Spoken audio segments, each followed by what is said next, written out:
E meus irmãos, na semana passada foi tratado sobre o batismo. O pastor nos trouxe um estudo bem profundo sobre uma das ordenanças, né, que é o batismo. Nessa manhã nós vamos trabalhar o tema da ceia do Senhor, que é a outra ordenança deixada pelo nosso Senhor Jesus. Então nós vamos tratar a ceia do Senhor na perspectiva bíblica, da palavra de Deus. Nós sabemos que nós temos como nosso manual, nossa regra de fé, o que nos dá um norte naquilo que cremos, a palavra de Deus. É a palavra de Deus que nos mostra, nos aponta o caminho. As escrituras mesmo, elas testificam que a palavra ela é útil para o ensino, para a correção, para a repreensão, para a educação na justiça, a fim de que o homem seja perfeito e perfeitamente habilitado para toda boa obra. Então as escrituras é que traçam a nossa, que determina a nossa fé em Cristo Jesus, que nos aponta para o nosso Senhor. Então, como nós já falamos, a ceia do Senhor ela é uma ordenança, uma das duas ordenanças. Nós temos o batismo e nós temos a ceia. É interessante fazermos essa conexão, porque o batismo, ele representa o marco inicial de entrada, representa a nossa entrada no reino de Deus, né? Na igreja de Cristo. Enquanto a ceia, ela é um sinal de permanência no Evangelho. Então, a ceia, ela não é um sacramento, né? Não é aquele ritual sagrado que envolve de maneira automática uma graça, mas é um memorial visível do Evangelho. Nós vamos ver que o apóstolo Paulo, ele trata isso lá em 1 Coríntios, né? É um memorial, também é um testemunho visível, um testemunho público da morte de Cristo e um ato de comunhão na igreja reunida. Então, quando nós estamos celebrando a ceia, nós estamos também celebrando a comunhão do corpo de Cristo. Quando nós celebramos a ceia, nós estamos fazendo um testemunho público da sua morte. Não faz sentido celebrarmos a ceia sem lembrarmos da morte de Cristo, a morte sacrificial dele. E na celebração da ceia nós vemos visivelmente a mensagem do Evangelho, a riqueza da mensagem, em que essa mensagem apoia, em quem ela se fundamenta, e ela se fundamenta em quem, irmãos? Em Cristo, né? O nosso Senhor e nosso Salvador. Né? Então, a ceia, parte da riqueza da ceia é indicada pelo fato de que o Novo Testamento se refere a ela por diferentes nomes. Nós vamos lá em Atos 2:42, ela é chamada de partir do pão. Em Mateus 26:27 é chamada de Eucaristia. Em 1 Coríntios 10:16 é chamada de comunhão. Em 1 Coríntios 11:20, ceia do Senhor. Em 1 Coríntios 10:21, da mesa do Senhor. Então, esse fato de ser chamada de vários nomes, de diferentes nomes, já aponta para a riqueza da ceia do Senhor. Então, nós vamos agora falar um pouco sobre a ceia no Antigo Testamento. E aqui o que quero destacar, irmãos, não é que havia lá o momento da ceia do Senhor, lá no Antigo Testamento, mas nós vamos falar um pouco sobre um aspecto de sombra, né? Aquilo que representa o que há de vir. Então, o que nós podemos ver no Antigo Testamento que nos traz uma sombra, uma figura do que estava por vir. Então, nós temos o ritual, nós temos a celebração, agora eu convido os irmãos a abrirem lá em Êxodo, no capítulo 12.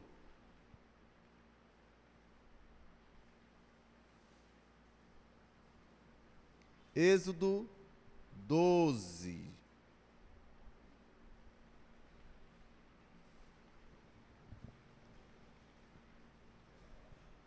Então, qual é o contexto? O que acontece aí no capítulo 12 de Êxodo? Nós vemos que o povo celebra a sua saída do Egito, do cativeiro, da escravidão. E nessa celebração de saída, o que acontece? O cordeiro, ele é imolado. e é posto um sangue nos umbrais das portas dos israelitas, e ali o anjo da morte não passa pela casa dos israelitas. No entanto, as casas que não havia ali o sangue daquele cordeiro, o primogênito foi morto, morreu. Então, naquele momento ali, aquele cordeiro, ele é uma figura do que haveria de vir, porque na verdade, ele já aponta para o Cristo, o cordeiro perfeito de Deus, que seria morto pelos nossos pecados. Então, a Páscoa, irmãos, ela simbolizava um memorial da redenção e uma refeição de comunhão do povo com Deus. Então, naquele momento da libertação ali do povo, do cativeiro, eles imolaram o cordeiro, né? Mas houve também uma celebração de comunhão, onde a família ali se reuniu e comeu aquele cordeiro ali, né? Então teve um momento de comunhão, de celebração, já apontando para Cristo Jesus. Então, na Páscoa nós podemos ter uma figura de que a ceia do Senhor, ela é o cumprimento da Páscoa. Paulo vai dizer em 1 Coríntios 5:7 que Cristo, ele é o verdadeiro cordeiro pascal. Até porque nós sabemos que o sangue de animais, o sangue do animal, ele não é capaz de remover o pecado. Na verdade, quando se sacrificava ali o cordeiro, já era uma figura do cordeiro perfeito de Cristo, o verdadeiro cordeiro pascal. Então, somente Cristo é que tem o poder de salvar. Então, nós vemos aí uma figura, uma sombra, aquilo que representa o que há de vir. Então, a Páscoa representava aí a celebração da nossa ceia do Senhor. Porque, olha só, quando o Israel, depois da saída do Egito e até mesmo ainda hoje, celebra a Páscoa, eles estão celebrando a redenção, a libertação deles lá do cativeiro do Egito. Nós também, quando celebramos a ceia, nós celebramos também com essa visão, não mais do cativeiro do Egito, mas do cativeiro do pecado, da morte de Cristo Jesus na cruz, e isso nos possibilitou liberdade dos nossos pecados. Nós podemos ver também o aspecto dos sacrifícios e refeições sagradas. Eu queria que algum irmão lesse aí em Deuteronômio 27:7. Deuteronômio 27:7.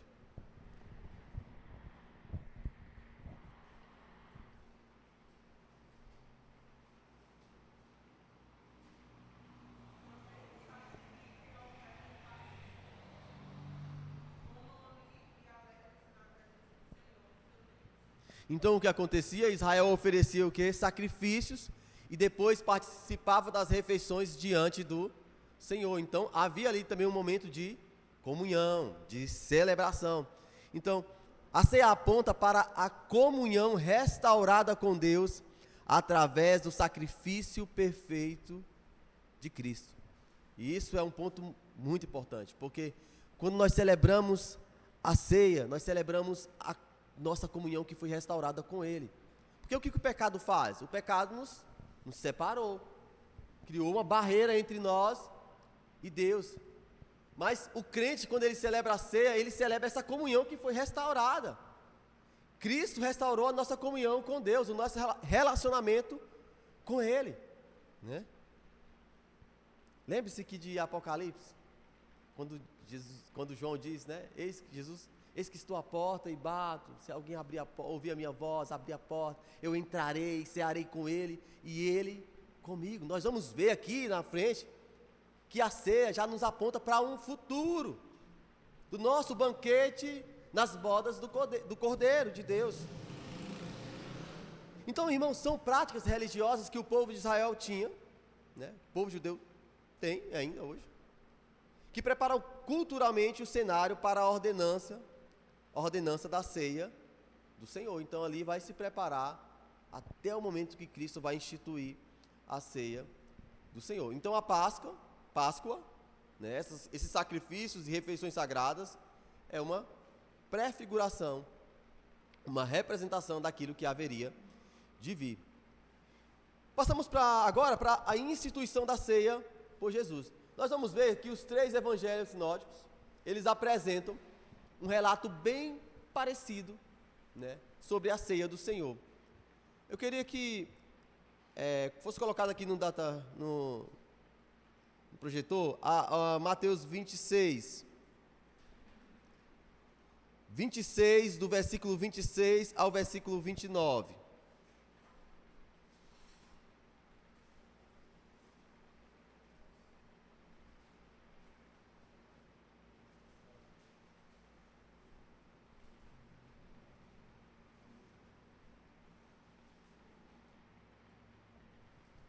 Então nós temos aí que, enquanto comiam, Jesus pegou um pão e, abençoando, o partiu e deu aos discípulos, dizendo: tomem, comam, isto é o meu corpo.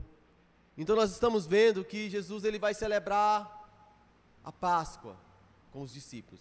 E nesse momento ele vai instituir a ceia do Senhor como um memorial. E que momento propício, porque se aproxima o seu sacrifício, a sua morte na cruz. E nesse momento ele vai celebrar com os seus discípulos, ali a Páscoa, instituindo a ceia. Então, o contexto da instituição da Páscoa é em uma noite em que Cristo estava celebrando com os seus discípulos. Ele não está sozinho, mas ele está em comunhão com outros. Então, e isso aponta para um aspecto muito importante. Assim como o cordeiro pascal que foi imolado lá no Egito, lá na saída do povo, relembrando a saída do povo do Egito, e eles celebravam a Páscoa por esse motivo. Jesus, ele é o verdadeiro cordeiro de Deus, que cumpre e supera aquele símbolo. Então, Jesus é o cumprimento daquele símbolo lá do passado. O que João Batista diz quando ele vê Jesus se aproximando? Vejam, eis o Cordeiro de Deus que tira o pecado do mundo. Olha, não é mais aquele símbolo lá do passado. Nós estamos aqui diante aquele que cumpriu. Aquele que de fato aquele símbolo representava, é esse homem aqui. Esse é o verdadeiro Cordeiro pascal. O pão, ele vai representar o corpo que é entregue voluntariamente na cruz. Jesus se entrega voluntariamente. Ele se deu. Ele se doou. Ele mesmo quis. E o cálice vai representar o seu sangue derramado na nova aliança. Hebreus 9:15, alguém leia, por favor.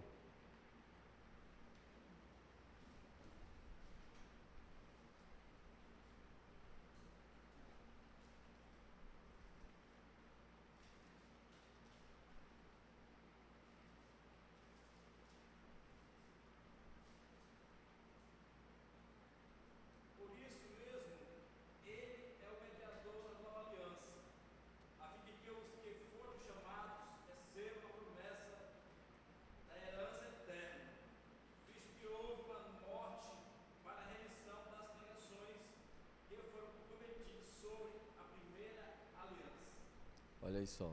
Então, Jesus, ele é o mediador da nova aliança. Então, nele se cumpre verdadeiramente o propósito de Deus de salvar, de libertar o homem do pecado. E ele traz com isso, o perdão dos nossos pecados. Então, portanto, a ceia não é apenas uma continuação da Páscoa, mas a inauguração de um novo memorial cristão dado por Cristo à sua igreja. Então, toda vez que nós vamos celebrar a Páscoa, a ceia, nós vamos lembrar do que Cristo deu a nós. E Ele deu a nós a sua própria vida. Pedro vai dizer que não foi mediante coisas corruptíveis como o prata e o ouro que vocês foram resgatados. mas foi pelo precioso e sangue de Cristo Jesus. Então, o sacrifício de Cristo, nós vamos relembrar do sacrifício, né, dele. A natureza da ceia. O primeiro ponto é que nós devemos entender que a ceia ela possui um memorial, né? Jesus disse para que nós façamos e quando fizéssemos em memória dele, né? É que a ceia ela não comunica graça de forma automática, mas nos chama a recordar ativamente a obra consumada de Cristo, trazendo à mente a cruz e renovando nossa fé nele. Então é um memorial, né? E aí nós vamos nos recordar do que ele fez por nós. A ceia também possui a natureza de proclamação, porque ela proclama, né? O que nós proclamamos quando nós estamos à mesa celebrando a ceia do Senhor? Nós estamos proclamando a morte dele até que ele venha. Ele diz: façam isso em memória de mim até que eu venha. Por que até que ele venha? Porque um dia nós vamos estar diante dele, celebrando com ele. Cada vez que a igreja participa da ceia, proclama publicamente o evangelho, pregando com sinais visíveis aquilo que cremos e anunciamos com palavras. E a natureza da ceia também possui a natureza também, a ceia possui a natureza de comunhão, né? Aqui não é uma comunhão mística, né? Como se fosse uma magia, naquele momento que nós estamos celebrando a ceia, é tudo uma magia, né? É um momento místico ali, como alguns defendem. Mas é um aspecto relacional, espiritual, né? Porque nós somos lembrados de que nós pertencemos a Cristo, nós pertencemos a um mesmo corpo, nós somos membros de um só corpo. Por isso é que nós devemos celebrar a ceia em comunidade. Não faz sentido nós celebrarmos, eu vou celebrar lá em casa, né, sozinho, pego lá meu suco de uva, pedaços de pão, e vou celebrar sozinho. Não faz sentido. Porque é um momento de comunhão. Nós estamos celebrando, lembrarmos como Jesus fez. Ele fez como? Em comunhão com seus discípulos. E agora nós devemos fazer em comunhão uns com os outros. Por quê? Porque nós fazemos parte de um mesmo corpo. Somos membros uns dos outros. Agora nós estamos interligados por meio de Cristo. Não, eu vou fazer agora só eu e a Carla e os meninos, né? Só no ambiente familiar, eu e a Carla e pronto. Não podemos fazer assim.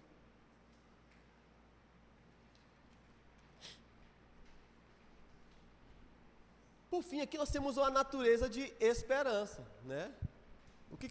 Qual foi a promessa de Jesus? Olha, Jesus prometeu não beber do fruto da videira até o dia em que o fizesse novamente no reino.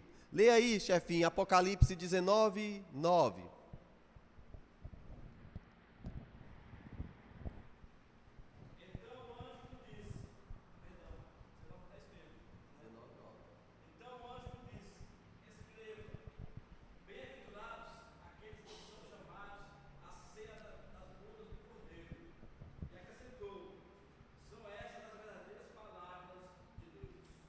Olha só, uma natureza de esperança, né?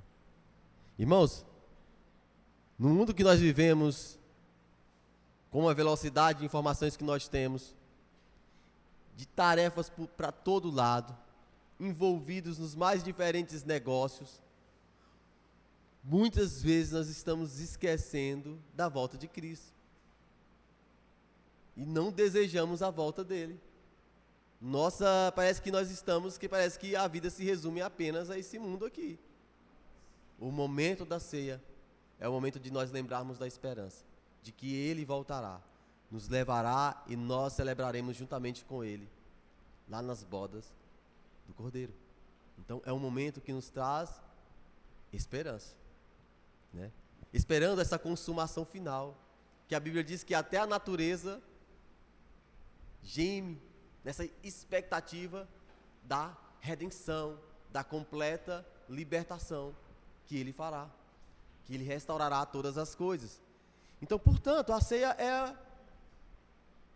nos lembra passado, né? O memorial da cruz nos lembra que Cristo morreu na cruz, ele foi sacrificado, ele derramou seu precioso sangue, né? E isso é poderoso, porque nós vamos olhar para nós e vamos ver se de fato nós estamos buscando viver em dignidade a esse evangelho, um evangelho de que o nosso Salvador, ele foi humilhado, se sacrificou, se entregou.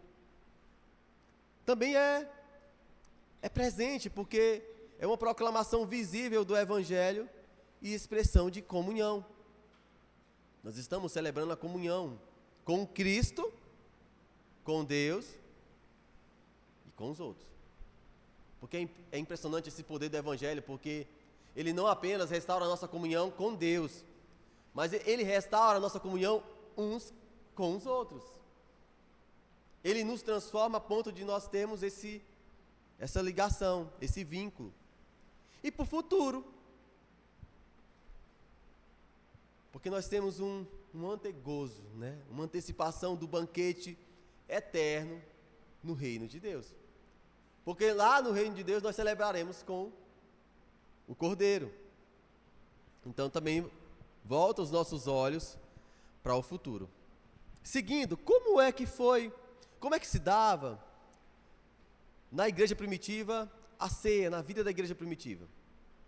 Logo, lá em Atos dos Apóstolos, nós vamos ver que desde o início a igreja perseverava o quê? No partir do pão. Atos 2:42, vamos ler.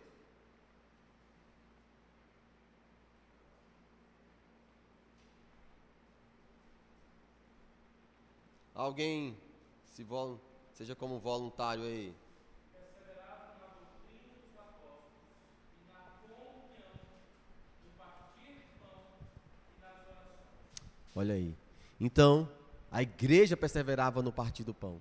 Desde os primórdios da igreja, logo após a morte de Cristo, a ressurreição dele, os discípulos continuavam com aquilo que Jesus havia instituído como ordenança. Eles estavam no partir do pão, que é uma expressão que se refere tanto às refeições fraternas quanto à celebração da ceia do Senhor. Nós vemos que era uma prática em Atos dos Apóstolos, era uma prática comunitária e também uma prática constante. Está lá em Atos 20, versículo 7, diz assim que no primeiro dia da semana, estando nós reunidos com o fim de partir o pão. Então era algo que era rotineiro, era constante, né? A ceia, portanto, estava ligada ao dia do Senhor e ao ajuntamento da igreja, marcando a adoração cristã desde os primórdios. Então a ceia era um momento que fazia parte da adoração cristã. O ato de partir o pão não era um rito isolado, mas acontecia no contexto do ensino apostólico, das orações e da comunhão fraterna, sempre como parte da vida da igreja reunida. Então é o ponto que nós já falamos aqui. Nós não podemos esquecer que a ceia ela deve ser realizada de forma comunitária, é no ambiente da igreja, do povo de Deus, né? No entanto, né, com o passar do tempo, nós vamos ver que começa a acontecer alguns problemas e vai ser preciso uma intervenção. E o apóstolo Paulo vai fazer uma intervenção lá em 1 Coríntios 11, 17 a 34. Vamos abrir lá em 1 Coríntios. Estavam acontecendo alguns problemas lá na igreja.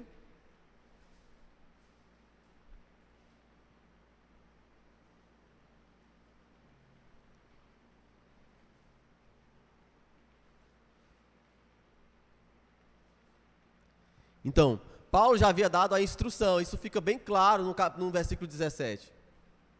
E a instrução que ele já tinha recebido dos outros apóstolos e do próprio Cristo. Então ele já tinha repassado algumas instruções, mas os irmãos não estavam seguindo ali as instruções no momento da ceia. O que estava acontecendo na ceia? Estava sendo um momento onde havia uma desigualdade social, que enfatizava as brigas, as contendas que havia na igreja. Em vez de ser um momento de comunhão, de celebração, o partir do pão estava sendo um momento de divisão, né, de contendas. E aí Paulo vai pegar firme aqui para ensinando os irmãos que eles não deveriam fazer aquilo. Estava acontecendo de que alguns aproveitavam aquele momento, né, e se embriagavam. E os outros passavam fome, né? Toma cuidado lá no PGM, né, meus irmãos? No momento do PGM, vamos também pensar nos outros também. Não vai chegar logo comendo tudo lá, atacando a mesa, né? Pegue, você vai ter, tenha certeza que você vai ter como repetir. Não deixa os outros passar fome, não. Então lá na igreja, tendo aquele banquete, mas alguns parece que nem não se alimentavam em casa. Tem uns que até se alimentam em casa nos PGM, mas chega no PGM e come o triplo, entendeu? Tem que ter esse cuidado. Mas a igreja estava vendo isso, né? E alguns passavam até fome. E o que isso revelava? Divisões, falta de amor. Né? Por isso que Paulo lá em 1 Coríntios também, e isso faz parte do que ele está tratando todo na carta, ele vai falar sobre o amor, que o problema estava no amor, que estava falta de amor. E aí Paulo vai ensinar aqui, recordar os irmãos do verdadeiro significado da ceia. E na verdade, o pão e o cálice apontam para o Cristo crucificado. O Cristo que não levou em conta seus direitos, seus privilégios, sua primazia. Ele abriu mão de tudo, de todos os seus privilégios, de todos os seus direitos, de toda a sua força, de toda a sua glória. Como Paulo diz em Filipenses, que ele foi esvaziado de si mesmo. Ele abre mão de tudo.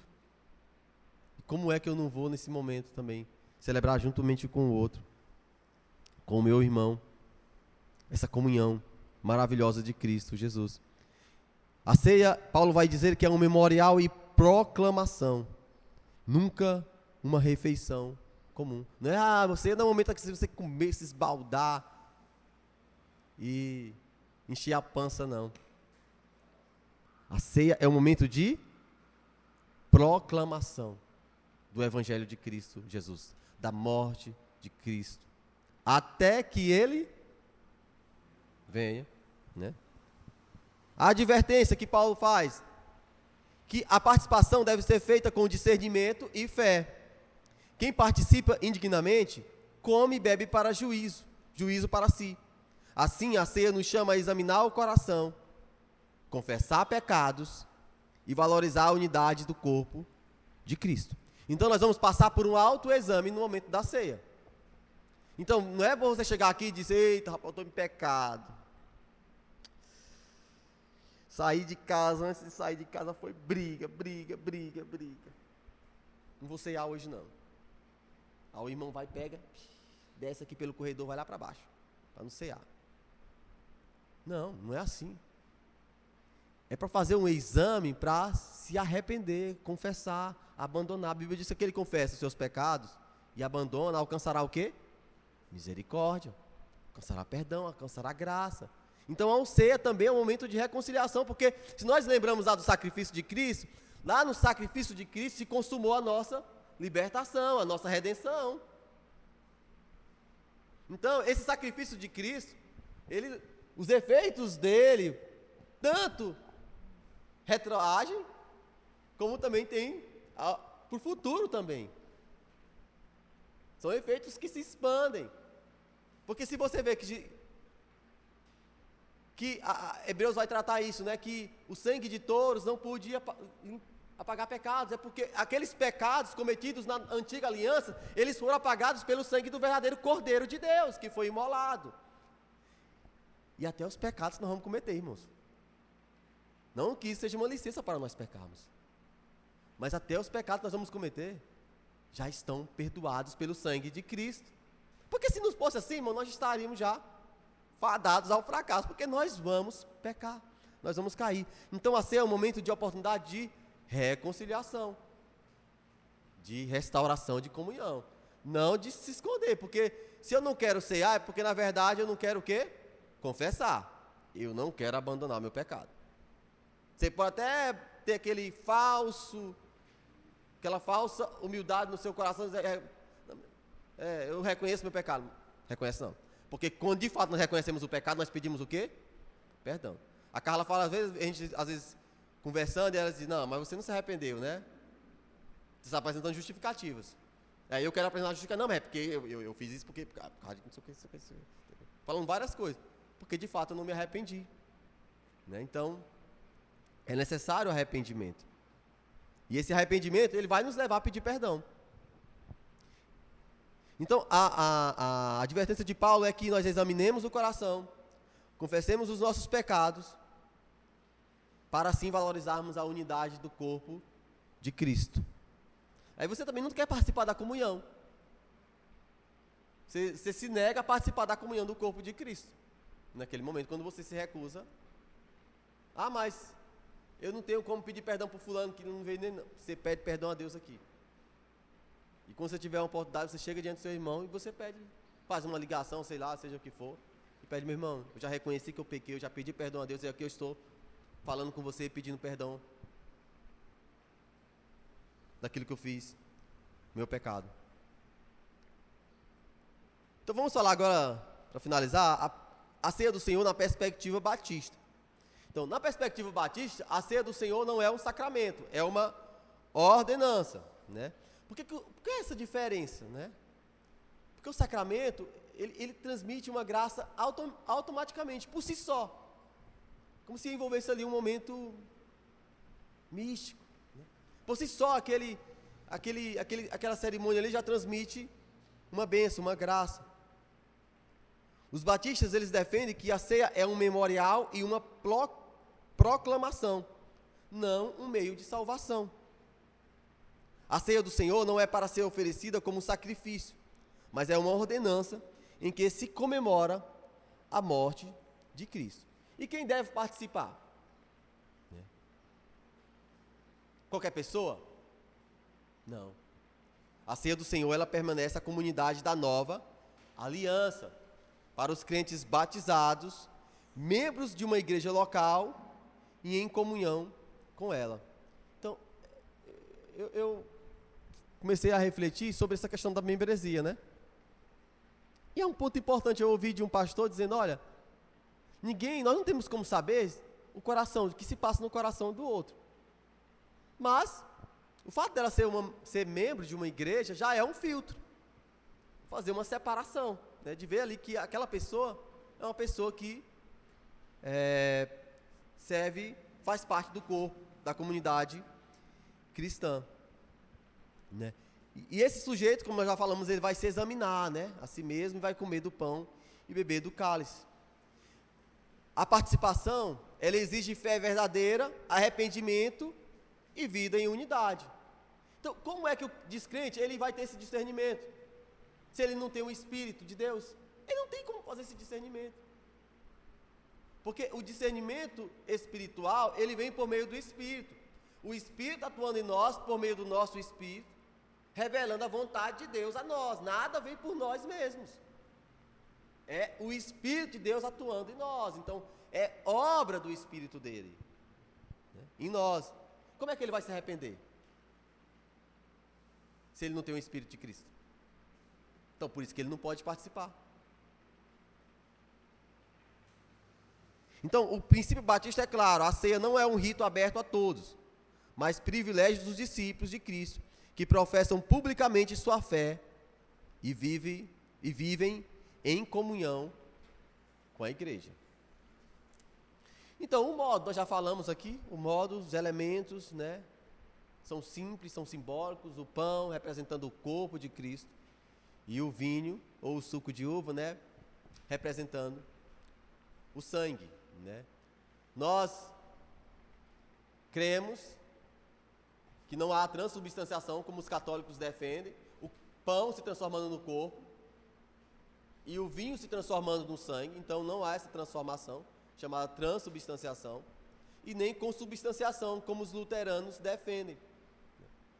O ensino bíblico é que Cristo está espiritualmente presente com o seu povo, mas os elementos não se transformam. Tem uma citação aqui na lição, de Charles Spurgeon, que diz o seguinte: a ceia não é Cristo crucificado novamente, mas um retrato vivo e vívido da morte de Cristo diante dos olhos do seu povo.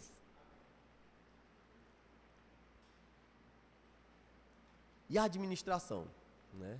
Historicamente, nós vemos que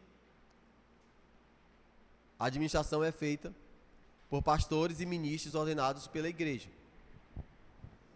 Em relação à frequência, né? Apesar de não ter uma instrução clara sobre o tempo, se deve ocorrer semanalmente,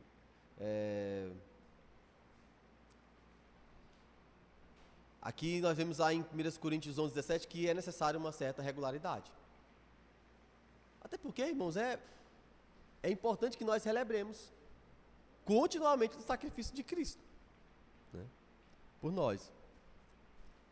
E aí nós vamos para os tipos de ceia. Nos tipos nós temos a ceia ultra livre, a restrita e a ultra restrita. A ultra livre é para todos, não importa, seja crente, descrente, todo mundo pode participar. Mas lá pelo princípio que Paulo aborda sobre o examinar, o discernir, não tem como o descrente participar. Então nós entendemos que não há esse fundamento bíblico, porque não tem base bíblica para incrédulos participar.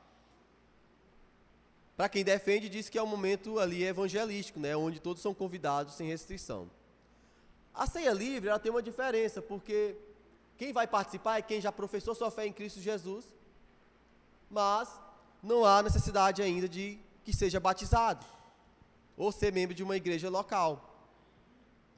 E a ideia central é que a ceia pertence a todo o povo de Deus espalhado, sem exigência de vínculo formal com a igreja. Qual é o problema? Ignora a ordem bíblica e apostólica do batismo, membresia e ceia. Então, essa ordem apostólica.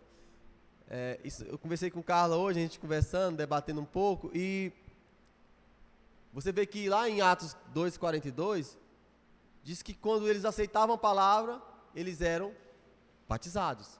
Então, segue ali uma ordem ali, eram batizados, né? E assim, faziam participantes da comunidade cristã, e eram ali envolvidos em tudo que acontecia, inclusive a ceia. A ceia restrita, a diferença é quem só pode participar quem é crente, os crentes batizados. Independentemente se são da igreja local, né, ou de outra denominação evangélica, mas ele precisa ser batizado. E qual é a ideia central aqui? Que a ceia é para todos os que são batizados, que fazem parte da nova aliança, ainda que não pertençam àquela igreja local. E a ultra restrita é que só pode participar os crentes, né, que são batizados pertencentes àquela igreja local. Então nós vamos, se fosse aqui no nosso modelo, né, só quem poderia participar são os membros da igreja batista. Aqui ficou claro, pastor, pelo que eu entendi, que nós já adotamos a restrita, né? A igreja adota esse posicionamento da ceia restrita. Deve ser batizado, professar a fé em Cristo Jesus, batizado, né? Que aí ele é um membro de alguma igreja. Então, é o que é exigido. Então, se alguém perguntar para você aí o que você, com a sua igreja, na ceia, qual é o tipo de ceia, você vai responder restrita. Professar a fé em Cristo Jesus, ser batizado, né? Em qualquer igreja, uma igreja evangélica, que de fato proclama o evangelho de Cristo Jesus. E ele está em plena comunhão com a igreja. E vamos tratar agora de algumas refutações bíblicas a visões erradas. A primeira é em relação à transubstanciação, que na Igreja Católica, que eles acreditam que o pão se transforma no corpo e o vinho se transforma no sangue de Cristo. O problema é que o sacrifício de Cristo foi único e suficiente. Hebreus 9, 25 a 28 vai falar sobre isso, Hebreus 10, versículos de 10 a 14. Então o sacrifício de Cristo foi único, não há necessidade de repetição desse sacrifício, né? Repartir a oferta de Cristo na missa nega a suficiência da cruz. A cruz já é suficiente, né? E o aspecto da linguagem simbólica. Jesus usou em outras passagens, eu sou a videira, eu sou a porta, mas ele se transformou na porta. Eu sou o caminho, mas ele é a estrada ali, o caminho? Não, ele está usando uma linguagem simbólica. Da mesma forma, aqui, como do meu pão, do meu sangue, é uma linguagem simbólica e não uma transformação literal. A consubstanciação, né, defendida pelos luteranos, aqui há uma diferença. Eles não acreditam que o pão se transforma no corpo e nem que o vinho se transforma no sangue. Porém, eles acreditam que a presença de Cristo, a presença física real, está ali sob os elementos, né? Nos elementos, a presença física dele está ali. Então, eles entendem que naquele momento, apesar de não explicar biblicamente, Cristo estaria presente fisicamente no pão e no sangue. E aí qual é a refutação bíblica a essa visão? É que a ceia é comunhão espiritual, não presença física. A outra fundamentação é que a ascensão de Cristo afirma que ele está fisicamente à direita do Pai.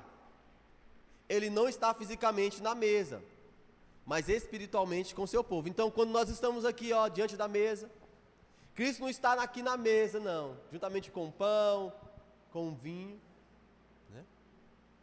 Ele não está na mesa. Ele não está sobre os elementos, mas ele está presente fisicamente por meio do seu Espírito. A presença dele é marcante em nós. Ele disse, olha, quando eu for, eu vou para o Pai, mas eu rogarei, ele vos dará o Espírito Santo. Então, Deus se faz presente entre nós por meio do seu Espírito. Conclusão, Cristo está presente espiritualmente com a igreja, não fisicamente no pão e no cálice. Outra visão que nós refutamos biblicamente é a ceia como meio automático de graça, que é a visão sacramentalista. Nós entendemos que a ceia por si só, ela não transmite graça, mas ela é o quê? Um memorial de proclamação. Ou seja, que participar da ceia por si só, essa visão, ela defende que comunica perdão de pecados e graça salvadora, independentemente da fé. Então aquele momento é como se fosse um momento ali, mágico. Charles Spurgeon disse que não há nada mágico no pão e no vinho. São simples símbolos, mas símbolos abençoados que falam da cruz. E somente aos que creem são proveitosos. Então, não é porque alguém está aqui no momento da ceia que ela vai receber a graça automaticamente, só porque ela está aqui presente no momento da ceia. Não. Vai ser proveitoso para aquele que crê, que entende, que discerne espiritualmente o valor desse momento. E a conclusão prática é que a ceia não salva, mas ela é para os salvos. A ceia mantém a igreja centrada no Evangelho. Sabe, aquele lembrete martelando na nossa cabeça. Não foi por nós, não somos nós, não é através do que nós fazemos, mas é através dele, do poder que há no Evangelho. O sangue de Cristo tem poder. Amém? É que também é um chamado à comunhão. Comunhão do corpo. Se a gente está com birra com o outro, brigando com o outro, criticando o outro, é um momento de arrependimento, de contrição, de quebrantamento. É um momento de santidade e de vigilância. E também é um testemunho público de fé em Cristo e expectativa de sua volta.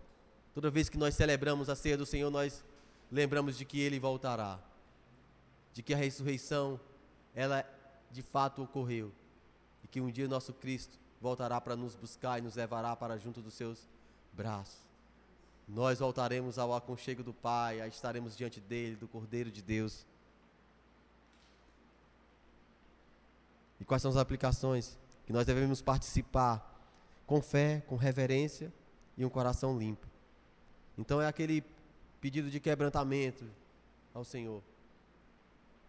Senhor, quebranta meu coração. Vê se há em mim algum caminho mau. Para a igreja, que a igreja deve preservar a pureza da ceia, administrando-a biblicamente. Eu vou deixar para os irmãos pensar sobre isso, né? Nós devemos manter a pureza dela, a importância dela. Aos visitantes não crentes, a ceia não é para eles ainda, né? Aqui não tem nenhum. Mas é um convite a se arrepender e crer em Cristo. E aos que vivem em pecado não confessado, a ceia é momento de arrependimento e restauração diante de Deus e da igreja. Restauração da nossa comunhão. Cristo, a graça dele, ela é oportuna. A Bíblia diz que nós podemos chegar confiadamente junto ao trono da graça e que a certeza que nós acharemos socorro. Ele se compadece de nós, porque ele foi tentado a nossa semelhança em todas as coisas. Então ele tem poder para nos socorrer. E agora eu deixo um espaço, irmãos, para que os irmãos compartilhem, comentem algum ponto. Fiquem à vontade.